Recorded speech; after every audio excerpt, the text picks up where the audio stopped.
People often ask why so many successful women end up alone. I used to think the answer was simple, that they were too proud, too busy, or too ambitious. But I know better now. Because I'm one of them. My name is Amaka, and this is the story of how my success became my offense and made me to become single. From a young age, people said I'd go far. I was that girl who always aimed higher, in school, in life, in everything. By 40, I had become an executive director in one of Nigeria's biggest banks. At work, they celebrated me. At home, they questioned me. Each new promotion seemed to push my husband, Stanley, further away. Every time I brought home an award, his smile grew thinner. He started saying things like, "You've changed, Amaka." But what he really meant was, "You've outgrown me." I thought we were a team. But somehow, my progress began to look like betrayal. When we first married, Stanley and I were partners in everything.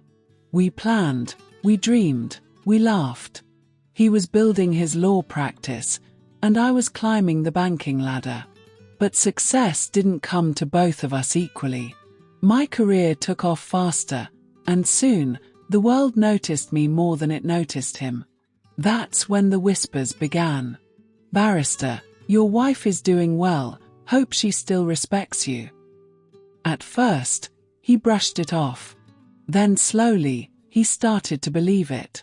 One evening, I came home tired from work, holding food I'd packed for him. He looked at me coldly and asked, "Must every night be about your office?" When I bought him a new car for his birthday, hoping to make him proud, he looked at me and said quietly, "So now I'm the one collecting gifts from my wife."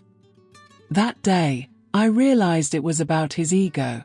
Love can't survive where ego feels threatened. I tried to balance it all. I was a wife, a mother of 2, and a career woman leading a major department. But society made me feel like my success came with guilt. If I missed one PTA meeting, it was proof I cared more about money than family. If I came home late, I was accused of neglect. Stanley once told me, "You're winning in the world but failing in this house."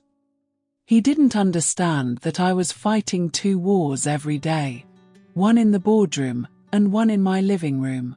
At work, I wore power suits and confidence. At home, I wore silence and exhaustion. They call it the second shift. The unpaid work women do after work. After 12 hours at the office, I'd still come home to cook, clean, and help with homework. Stanley would be on the couch, watching TV. If I asked for help, he'd say, "Amaka, that's your role as a wife." By midnight, I'd be ironing uniforms for the kids.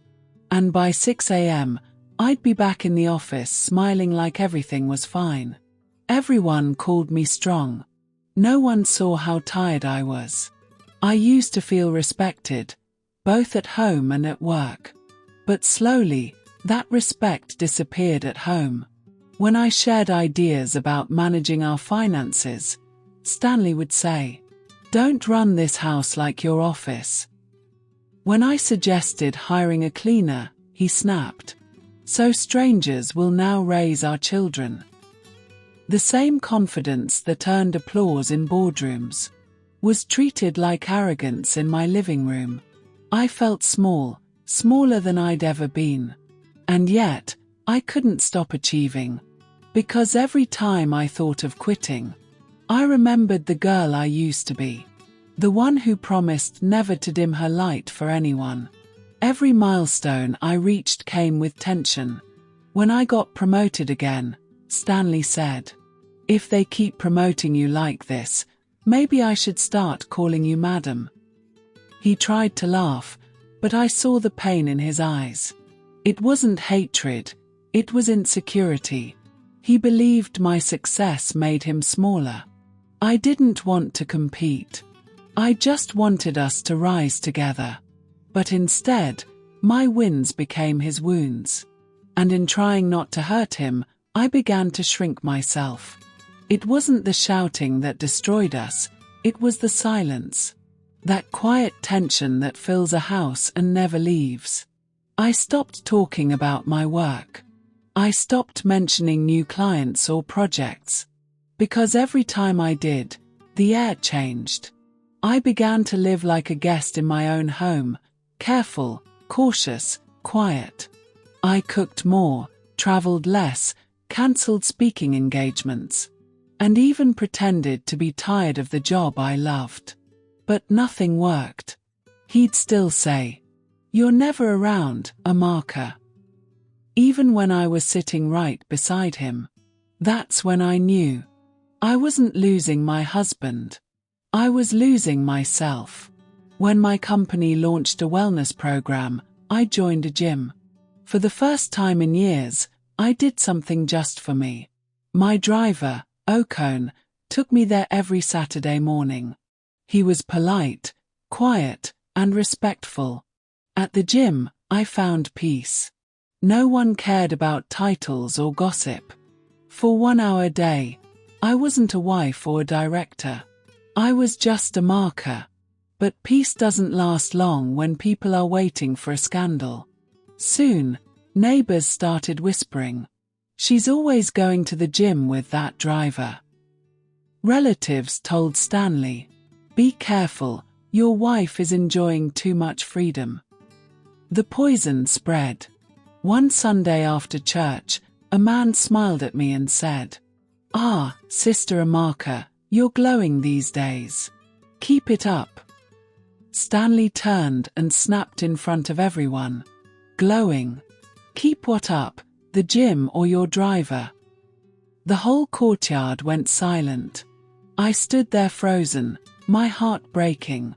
Not because of what he said, but because he believed it. As if that was not enough, Stanley started going out with his secretary. A revenge I never saw coming. Not long, she got pregnant for him and I found out. That was the day our marriage truly ended. People later said, she chose her career over her marriage. But that's not true. I didn't choose career over love. I just refused to apologize for shining. The world tells women, be strong. But punishes us when we are. I wasn't unfaithful. I wasn't proud. I was just successful. And in the eyes of many, that was enough to make me guilty. So if you ever see a woman standing tall, don't ask, who does she think she is? Ask instead, what did it cost her to stand there? Because for women like me, success is never free. It always comes with a price. And sometimes, that price is marriage. Thanks for watching. Amaka's story is more than one life. It reflects countless women navigating the tightrope of ambition and expectation. If you've ever felt the weight of shrinking to make others comfortable, know this: your worth is never measured by anyone else's insecurity. Stand tall. Honor your dreams. Protect your dignity.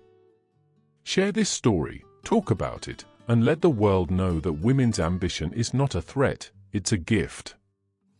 Every woman walking toward herself is lighting the path for the next. If this story spoke to you, like, share, and subscribe, and join the conversation. Together, we can redefine what success and love look like for women everywhere.